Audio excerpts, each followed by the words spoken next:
단기적으로 조금 더 올라갈 여력은 있다고 봅니다. 하지만 역사가 증명하듯 어차피 매수 기회는 생긴다. 지금 매매 전략은 간단해요. 선택하면 됩니다. 단타를 칠 거냐, 스윙 투자를 할 거냐. 비트코인이 일주일 넘는 긴 횡보를 마치고 상방으로 단기 방향성을 보여줬습니다. 많은 사람들이 37K를 갈 거다, 33K를 갈 거다 얘기한 시점부터 계속 오르기만 하니까 진짜 하락이 오긴 하는 건지 그냥 이대로 올라버리는 건지 헷갈리시는 분들이 많으실 거예요. 상황은 복잡하지만 매매 전략은 단순한데 오늘은 그 부분을 좀 더 집중적으로 정리해서 공유 드리려고 합니다. 자, 지난 영상 정리하면 뭐였죠? 당시 하락에 대한 0.382 구간에 위치했었고 0.5 되돌림 구간까지는 가는 경우가 많았다. 그러나 그 뒤에는 단타를 칠 쇼타점이 나온다고 말씀드렸죠. 실제로 0.5를 찍고 내려왔습니다. 그리고 과거에는 해당 반등 파동에 대한 0.786 되돌림까지 오는 경우가 많아서 내려오면 저점 바로 위 또는 저점 부근에서 단타 롱타점이 나올 수 있다고 말씀드렸습니다. 그런데 실제로 가격 조정을 그만큼 주진 않았고 오히려 기간 조정을 일주일이나 주면서 버텼죠. 그리고 재차 0.6 되돌림 구간까지 반등했습니다. 이러면 어떻게 되는 것일까요? 우리가 중요한 것을 놓치지 않으려면 항상 큰 관점부터 작은 관점 순으로 봐야 합니다. 여전히 큰 관점은 동일합니다. 우리 앞에 1에서 2년짜리 장기적 상승장이 남아있다는 것. 특히 GBTC 악재는 이제 해소가 된 것으로 보이죠. GBTC 유출액보다 다른 ETF로의 유입액이 더 큽니다. 게다가 우리 앞엔 반감기와 금리 인하라는 큰 이벤트들도 남아있다. 그럼 지금의 상태는 뭐냐? 지금은 지난 1년 동안 계속 상승한 것에 대해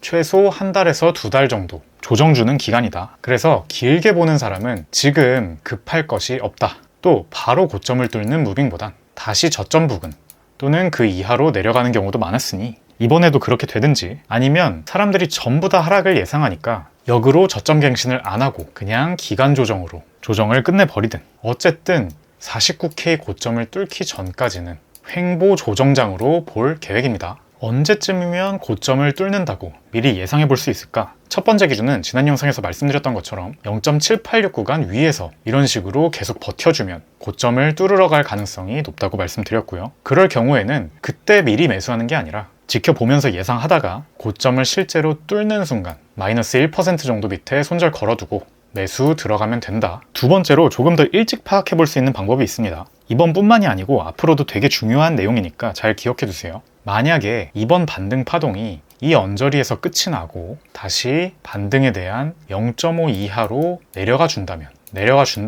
49K 최고점과 이번 반등 파동의 고점을 이은 저항선이 굉장히 중요한 추세선으로 작용할 겁니다. 그래서 나중에 이 저항선을 뚫으면 하락 조정이 끝났고 이제 고점 뚫으러 올라가겠구나 라고 조금 더 일찍 추측해 볼 수 있는 기준이 될 겁니다. 바꿔 말하면 이런 사인들이 보이기 전까지는 더더욱 조정 횡보 기간으로 보고 섣불리 현물을 본격적으로 매수하기보다는 계속 일부 시드로 단타만 칠 계획은 동일합니다. 1시간봉, 4시간봉 기준의 하락 다이버전스 또는 상승 다이버전스, 피보나치 주요 비율, 주요 매물대, 대각 지지, 저항선 등을 통해서 말이죠. 기회가 보일 때까지는 그렇게 운용할 생각입니다.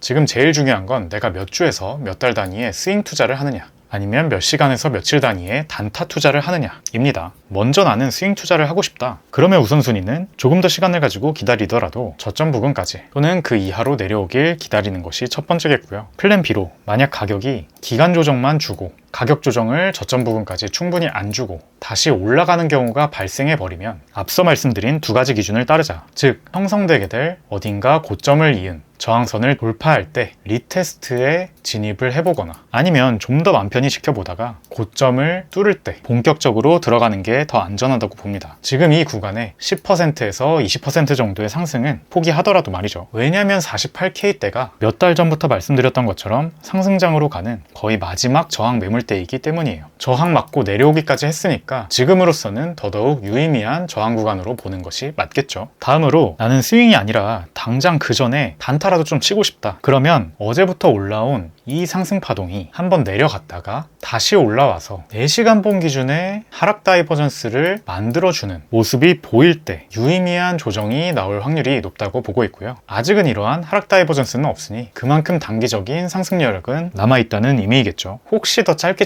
단타를 치고 싶다면 그 전에 1시간 본 기준의 하락 다이버전스도 참고하면 되겠습니다. 다만 제 생각은 어차피 단타는 단타일 뿐이다. 단타를 쳐도 어차피 내 풀시드가 아니라 시드 중 일부만으로 하는 거잖아요. 게다가 단타는 본질적으로 먹는 구간도 굉장히 짧게 가져갈 수밖에 없습니다. 반면에 신경 써야 하는 나의 정신적, 시간적 에너지 소모량은 스윙보다 훨씬 커요. 따라서 내가 매매를 안 하면 너무 답답하다 할 경우엔 단타를 하되, 현실적으로 단타로는 스윙 투자로 크게 상승장 먹는 거 어차피 못 이기니까 진짜 큰 수익은 나중에 스윙으로 본시드 현물로 들어가서 크게 먹는 게 멘탈 관리로나 시드 풀리는 데나 더 도움이 될 거라 생각합니다. 또 시장에 변동사항이 있거나 관점의 업데이트가 있으면 바로바로 영상 올리겠습니다. 구독, 알림 설정 해주시고 기다려주시면 감사하겠습니다. 직장인 투자자 A였습니다. 감사합니다.